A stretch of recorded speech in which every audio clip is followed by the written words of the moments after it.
Good morning everyone, welcome to study with Aastha YouTube channel. यदि आप channel पर पहली बार विजिट किए हों तो चैनल को सब्सक्राइब ज़रूर कर लीजिए, साथ में बेल आइकन को प्रेस कर लीजिए ताकि हमारी सभी वीडियोस के रेगुलर नोटिफिकेशन आपको मिलते रहें। आइए आज के समाचार पत्रों पर डालते हैं एक नज़र। प्रधानमंत्री नरेंद्र मोदी ने रविवार को जोर देकर कहा कि भारत ने लद्दाख में अपनी भूमि पर आंख उठाकर देखने वालों को करारा जवाब दिया है। साथ ही उन्होंने कहा कि भारत मित्रता की भावना का सम्मान करता है, लेकिन यदि कोई उसकी भूमि पर आंख उठाकर देखता है तो वह उसका उचित जवाब देने में भी सक्षम है। मन की बात के जरिए देश को संबोधित करते हुए प्रधानमंत्री मोदी ने उक्त बातें कही। उनका यह बयान ऐसे समय में आया है पूर्वी लद्दाख में भारत और चीन की सीमा के बीच गतिरोध चल रहा है। गलवान घाटी में चीनी सेना के साथ हिंसक झड़प में शहीद हुए 20 जवानों को श्रद्धांजलि देते हुए प्रधानमंत्री ने कहा कि भारत के वीर सपूतों ने दिखा दिया कि वे कभी भी माँ भारती के गौरव को आँच आने नहीं देंगे। प्रधानमंत्री ने कहा कि एक कहावत है कि यदि कोई व्यक्ति स्वभाव से दुष्ट है तो विद्या का प्रयोग विवाद में, धन का प्रयोग घमंड में और ताकत का प्रयोग दूसरों को तकलीफ देने में करता है, लेकिन सज्जन की विद्या ज्ञान के लिए, धन मदद के लिए और ताकत रक्षा के लिए इस्तेमाल होती है। भारत ने अपनी ताकत हमेशा इसी भावना के साथ इस्तेमाल की है। भारत और चीन के बीच सीमा विवाद एवं वास्तविक नियंत्रण रेखा पर तनाव करने के लिए स्थापित वार्ता तंत्र working mechanism for consultant and coordination स्तर की वार्ता हर हफ्ते होगी। यह बैठक वीडियो कॉन्फ्रेंसिंग के जरिए होगी। हाल में आखिरी बैठक विदेश मंत्रालय में संयुक्त सचिव स्तर की हुई थी। WMCC की बैठक का नेतृत्व दोनों देशों के विदेश मंत्रालयों के शीर्ष अधिकारी ही करेंगे, लेकिन इसमें रक्षा एवं गृह मंत्रालय के साथ ही सैन्य बलों के प्रतिनिधि भी शामिल होंगे। पाकिस्तान ने अपनी शीर्ष अदालत के अनुमति के आधार पर गिलगित बाल्टिस्तान में 18 अगस्त को आम चुनाव कराने की घोषणा की है। भारत इस कदम को लेकर कड़ा विरोध जता चुका है। पाकिस्तान अधिकृत कश्मीर के इस हिस्से में आम चुनाव कराने के लिए 30 अप्रैल 2018 के प्रशासनिक आदेश में संशोधन करने की अनुमति पाकिस्तान के सुप्रीम कोर्ट ने दी थी। उत्तर पूर्वी दिल्ली में फरवरी में हुए सांप्रदायिक दंगों के 13 धार्मिक स्थलों को नुकसान पहुंचाया गया था।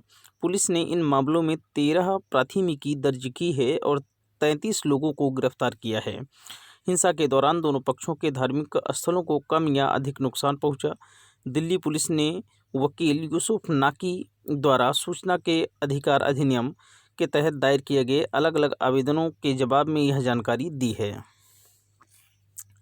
देश में कोरोना संक्रमण के मामले में 24 घंटे के दौरान रिकॉर्ड 19,906 की बढ़ोतरी हुई है, जिसके कारण संक्रमितों की कुल संख्या 5,28,859 तक पहुंच गई है। इस महामारी से मरने वालों की संख्या 16,000 के पार जाकर 16,095 तक पहुंच गई है।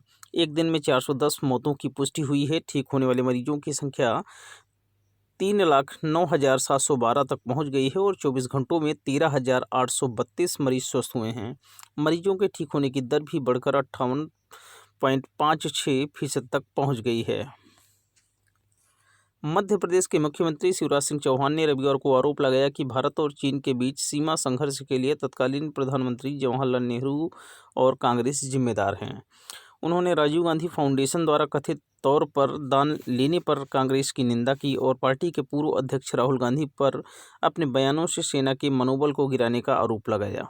चौहान ने कहा, कांग्रेस पार्टी के किसी भी प्रधानमंत्री ने कभी चीन से सटे भारतीय हिस्से पर सड़क बनाने की हिम्मत नहीं की। अब चीन क्यों हताश है? दक्षिण राजस्थान में शोध कर रहे पर्यावरण वैज्ञानिकों ने नवीन प्रजाति की एक तितली को खोजा है। मेवाड़ के साथ ही राजस्थान में लाइकल सिल्वर लाइन नामक तितली को पहली बार देखा गया है। प्रकृति संरक्षण फाउंडेशन की पर्यावरण वैज्ञानिक डॉक्टर स्वाति किट्टूर और मोहनलाल सुखाड़िया विश्वविद्यालय के शोधार्थी उत्कर्ष प्रजापति ने दक्षिणी राजस्थान के कुंभलगढ़ अभयारण्य में स्लॉथ बियर की पारिस्थितिकी पर अपने शोध के दौरान दुर्लभ लाइलक सिल्वर लाइन नामक तितली खोजा है। आर्थिक सहयोग एवं विकास संगठन के एक वैश्विक मंच ने अपने ताज़ा अध्ययन में कहा है कि भारत स्विट्जरलैंड से अपने निवासियों के बैंक खातों और उनके द्वारा स्थापित संस्थाओं के लाभकारी स्वामित्व के बारे में विस्तृत जानकारी हासिल करने वाले शीर्ष 3 देशों में शामिल है। OECD के एक अध्ययन का मकसद कर मामलों की सूचनाओं की पारदर्शिता और लेन देन को बढ़ावा देना है।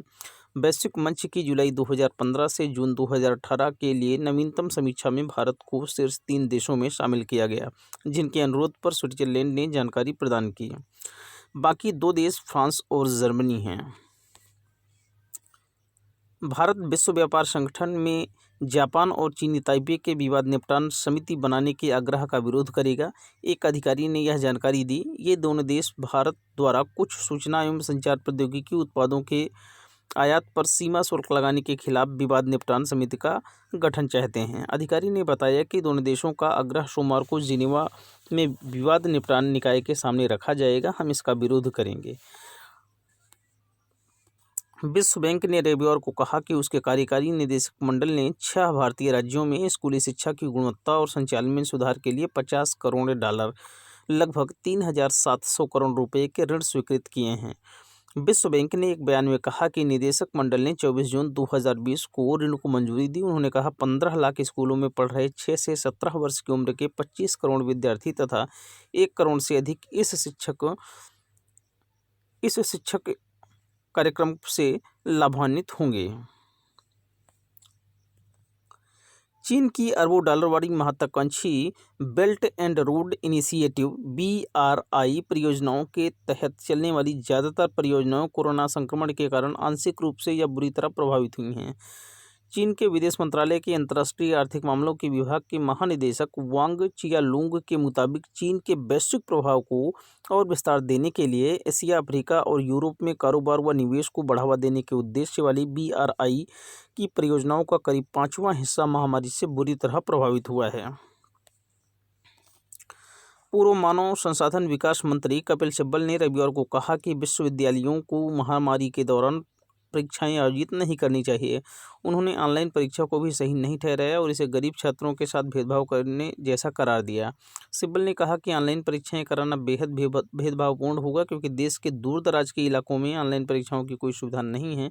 इससे गरीब छात्रों के साथ भेदभाव होगा। हमें ऐसी संभ्रांत संस्कृति विकसित करनी चाहिए जहां अमीरों को लाभ मिलता है। ऑनलाइन सुविधा का लाभ केवल उन छात्रों और संस्थानों को मिलेगा जिनके पास संसाधन है। कांग्रेस नेता ने कहा कि कोरोना के कारण ठीक प्रकार से कक्षाएं चलाए बगैर स्कूलों का 2020-21 का लगभग आधा शिक्षण सत्र समाप्त हो चुका है। अगले वर्ष कक्षा 10वीं की बोर्ड परीक्षाएं आयोजित नहीं की जानी चाहिए, क्योंकि इससे छात्रों पर बेवजह का बोझ पड़ेगा। चीन के साथ तनाव के बीच भारत और जापान की नौसेनाओं ने हिंद महासागर में युद्धाभ्यास शनिवार को किया। दोनों देशों की नौसैनिकों की तरफ से इस बात की घोषणा रविवार को की गई। जापानी समुद्री सेल्फ डिफेंस फोर्स ने इस युद्धाभ्यास को आपसी समझ को बढ़ावा देने वाला करार दिया है, जिसमें दोनों ही देशों से 2-2 युद्धपोतों ने हिस्सा लिया था। वैसे तो भारत और जापान के बीच नौसैन्य अभ्यास अब रूटीन है, लेकिन जिस समय यह किया गया है उसे लद्दाख में भारत और चीन के बीच तनाव से जोड़कर देखा जाएगा।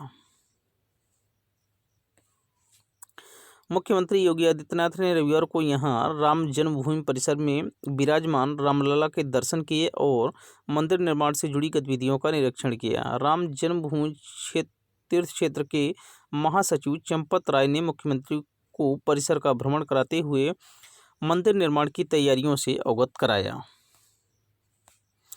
यदि आज का सेशन पसंद आया हो तो वीडियो को लाइक करें, शेयर करें, कमेंट करें और स्टडी विद आस्था के इस यूट्यूब चैनल को सब्सक्राइब करें। Thank you so much. शुक्रिया, धन्यवाद। Have a nice day.